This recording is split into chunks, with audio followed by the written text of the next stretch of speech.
Hello, Doc. Great conversations and education on relevant health issues management. Hello, Doc. Hello, Doc. Make a date with our health professionals on the drive with the area gang. Hello, Doc. Hello, Doc. Hello, Doc. Doc, good afternoon. Good afternoon. Let me ask you a question. Do you like football? Not really. Oh. I get too emotional, so I try to stop watching it. You get emotional watching football? Yes. Oh. No. That's what actually Black Stars do to you. It's Black Stars. It's Black Stars. So you don't have a football club that you support? No. Not Kumasi Asante Koto, Accra Hearts of Oak. I follow whoever my siblings and my parents are supporting. So which team is your siblings? My brother now, he's Manchester United. Oh, terrible. But my dad is Man City, so. Oh, okay. Man City it's all right, but Man U, no. So you know about Chelsea? Winning. Do you know about Chelsea? Do I know Chelsea about- Football Club. Do you Yes, know about yes, you know I about do. Chelsea? Yeah. And you know they recently won the Yes, Club yes. World Cup, so you know they are champions of the world. You know that. You know that, right? I know that, Yeah. So, do you have any words for Chelsea fans like myself who are in a celebratory mood? So tell me something. I don't know. Congratulations. Thank you. This week we're celebrating Chelsea, so I should have told you earlier on so that you come wearing blue to support me. Yes, I would have worn blue to support you. Yeah, so this session is especially for Chelsea fans. Well, if you're a Man U fan, no party. If you like to, don't listen. But this one, we want Chelsea fans especially to be in good health because there's lots more trophies ahead that we have to win and celebrate. So please, this is very important to you guys. Prostate health. Yeah. There's a lot of talk about prostate health. It's been crucial for men, and the impact that it can have on men. So today we just want to spend some time and do some education on prostate health. Basics.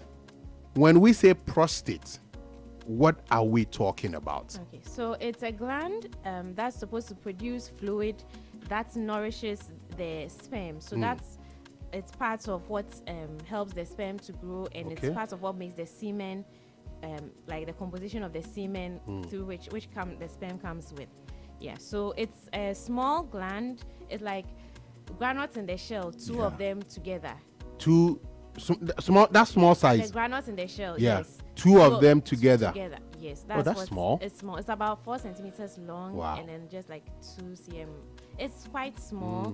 It's at where the urethra, that's the tube that passes to the penis, where it joins the bladder, where the urine, the urine collects. Okay. Yeah, so it's at that junction from the bladder to the urethra. So the urethra is like covered or surrounded by the prostate.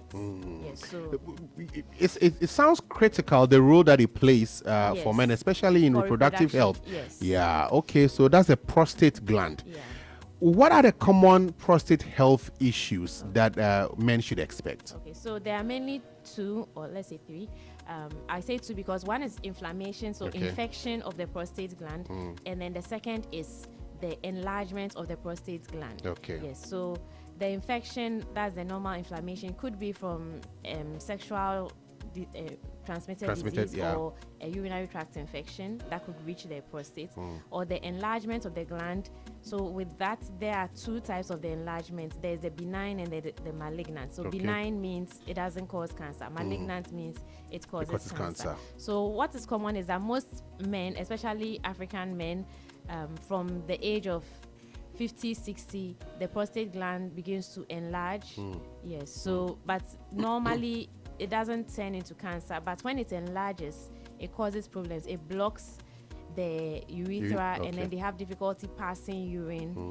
And so they will have some signs having difficulty passing urine. Sometimes it may have effects on erection. Okay. Yes. So those are the main issues with the prostate. Okay. I wanted to get ahead of myself and then ask, because one thing that I keep hearing about, like insertion of the catheter, is that something? Is it related to that? Yes. Yeah. Okay. So the catheter is just a rubber tube that they pass through the penis, through the urethra, into the bladder to bring the urine out. You see, when the prostate enlarges and it blocks, sometimes it closes up the urethra completely, and then the urine will build up in the bladder and enlarge, and it can be very, very painful when the urine builds up so much.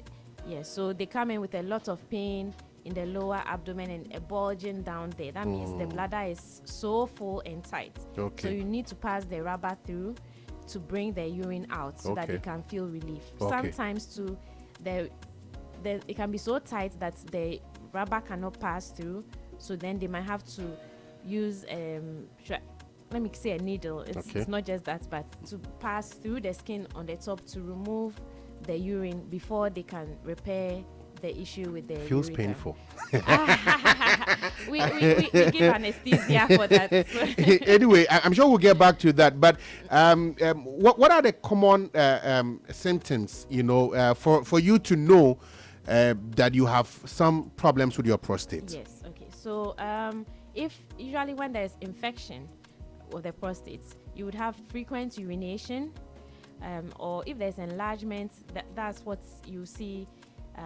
You have difficulty passing urine, so you want to urinate, but when you stand there to urinate, it's not coming. You have to strain and strain before it starts coming out. Or when the urine is coming out, the way the urine comes out is very weak, it's very slow. You know how children, they can urinate and then they'll be measuring how far. When we're kids, we'll do that. We actually, it's a competition, like who can go the farthest. Yes. When you are going, you realize that it gets weaker and weaker. So when there's an issue with the prostate, it will be very weak. It will just be dripping. It won't be coming out fast.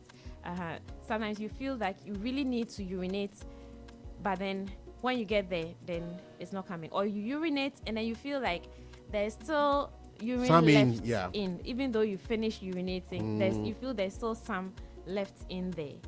Sometimes you might see blood in the urine, or you might see semen in the urine. And then if maybe it's progressed, you might have pain in the lower abdomen and in the lower back. But what really will cause these problems? What are some of the causes for prostate health problems? So for the inflammation or the infection, it's usually bacterial infections from sexually transmitted diseases, or sometimes a urinary tract infection. But even with that, a lot of the urinary tract infections are from sexually transmitted. Yeah, because I was going to ask you, if you say urinary tract infections, can they occur by themselves, or you would need to take it from somewhere? Hardly do they occur as in only in one person. Most often it's through sexual contact. Yeah, but it is possible sometimes for a seeding of the infection, either from surrounding area, from the urethra, or it can be ascending. But it's because of the journey being so long. Bacteria usually don't survive that long journey before they get up to the bladder. But it's usually it happens sometimes. Yeah, so they would have the bacterial infections, and then they would have pain, burning sensation when they are passing urine as well. Then with the prostate, the enlargement, the benign enlargement of the prostate, that one we don't really know what exactly causes it. We think maybe it has to do with hormonal changes as the men are growing older. Yes, but we usually have the risk factors that's in African men more often. Yeah, and then if you have a family history. We are back to the African men. We are back to African men. Yeah. So with the prostate cancer, just as well, it comes with increasing age. So age 50 and above is a risk factor. Family history of cancer is a risk factor. They have been saying that if you have a diet high in red meat and in processed foods, that might also be a cause or a risk factor of prostate cancer. Some people argue about that one. So. And when it comes to diet, it's almost as if whatever you eat can be either good or bad. I don't know, depending on when, how, quantity, and all. Because every now and again they say, okay, this is healthy. Another time they are telling you that's not healthy. I don't know. With diet, I don't know what to do again. But let's look at the types of exams and screenings that are used to check for prostate health. Okay, so there are mainly two things that we normally do.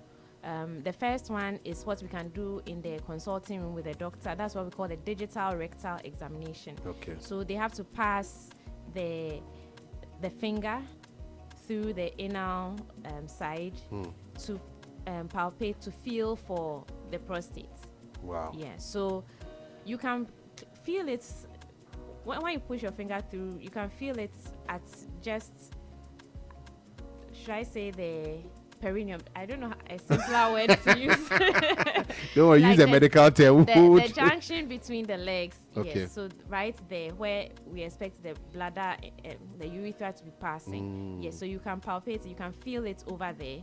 So that's a long way from the anal sphincter. No, it's actually not. It's actually not. With my small finger, I can even feel. You get to that point. Get to the top of the. Wow. If it's a normal prostate, my finger can get to the top of the prostate. So it's not that far from the anal region. So the thing is, if there is an issue when they are palpating, someone who knows what a normal one feels like would be able to tell if maybe the surface is not smooth enough, or the normal, there's usually should I say, a dent in the middle of it. So when you feel and then you don't feel that dent in the middle, or it's enlarged and your finger cannot go above it or around it. So there are some things that the doctor would feel for and then be able to tell that this prostate feels abnormal. Okay. And then you'd have to do more tests, biopsy to see if it's a benign or it's a malignant or it is cancer. Okay. Yeah, so that's it's a cheap way to do it. It's very quick.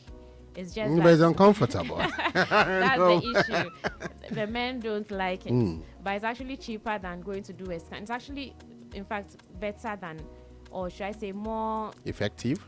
Yes, effective than a scan, because you might use a scan and then you would see that it's enlarged. But probably if you had felt for it, you would feel that, okay, it feels normal, this thing. So it's the specialists, the urologists, they would always want to feel, even though you do a scan, they will still want to feel it. Okay. But the normal general practitioners, if you are so uncomfortable, you can do the scan and then we'll take it from there. I don't know if I can do that, to be honest. Well, it depends on your symptoms. If you are not having severe symptoms, you wouldn't. Okay. Yeah. The one that is common that people do, the lab test, is called the prostate specific antigen, PSA test. Okay. Yes. So that would just measure that prostate specific antigen level in the blood. So it's supposed to be very low in the blood because the prostate is small and but once it starts producing too much of the PSA, or there's a cancer, you see high levels of the PSA in the blood. So normally it should be less than 0 to maybe 2 or something. That's the normal level. Okay. So once you start going up, you're 6, 8, then you know that the prostate is either enlarged or there's a cancer going on and you have to investigate. Okay. We hear that from age 40, men should pay attention, should be doing regular checkups and all that. So how often should one be doing these checkups? So from age 40, you should be doing the PSA test at least once a year. Once a year? Yes. Okay. Everybody, once from your 40th birthday, then you start doing. I'm not sure I've ever done that. I don't know. So when you go to hospital, just tell them you want to do a PSA test. Just to see your level and know where you are. Okay. Any lifestyle changes that one can make to support prostate health? Yes. So generally, you have to keep a general good health. Okay. Yeah. So as you mentioned, the healthy diet. Sometimes they will say this and that. I always say everything in moderation. Okay. So the main issue is usually too much of one thing. Okay. Yeah. So if you balance your diet, you don't eat too much red meat, you don't eat too much of anything. The processed foods have been linked with a lot of different cancers because of how overly processed they are, a lot of chemicals, additives, preservatives, and all those things. So you want to tone down on that? Yes, tone down on heavily processed food, flour foods. If it's a food that you cannot process from raw material to what it is in your kitchen, then it's a highly processed food. Yeah. Yes. Yeah. So you have to not take too much of that. Maintain healthy weight, exercise. That's the normal thing. And as usual, smoking, you have to stop smoking. Alcohol. Alcohol, limit your alcohol intake. Yeah. And then also manage your stress, because when you are highly stressed, it affects your immune system. Okay. Yeah. So your immune system will not be able to respond as it should. And then that could lead to these inflammations and all those things. So manage stress levels, also very important. Okay, especially for the men who are Chelsea fans, this is great information from Dr. Emefa Dzide, the Man U fans too. If you want to listen to it, it will help you. Doc, thank you. Anything to add as we sum it up? Yes. So as you mentioned, that the rectal examination is not comfortable, but please, whatever it is, there's a way around anything. So once you have any of the symptoms, you're having these abnormal urinary symptoms, you are straining too much, or you are urinating too frequently, or you urinate and it stops in the middle, then it continues. If you have any of those issues, please see a doctor, see a health professional, and then get assessed. And as I said earlier, keep doing your PSAs at least once a year. Okay, thank you very much, Doc, for coming and sharing this information with us today. We took a look at prostate health, and I believe that we are armed with the right information to take care of our prostate. Now, this the video on this session actually is going to be posted on our YouTube page or channel, so you can actually go over and watch it if you missed any part of it. Official PLUZZ FM on YouTube, you can check that one out. And Hello Doc returns next week, Wednesday. Thank you once again, Doc. Have a great day. And we're getting into sports now.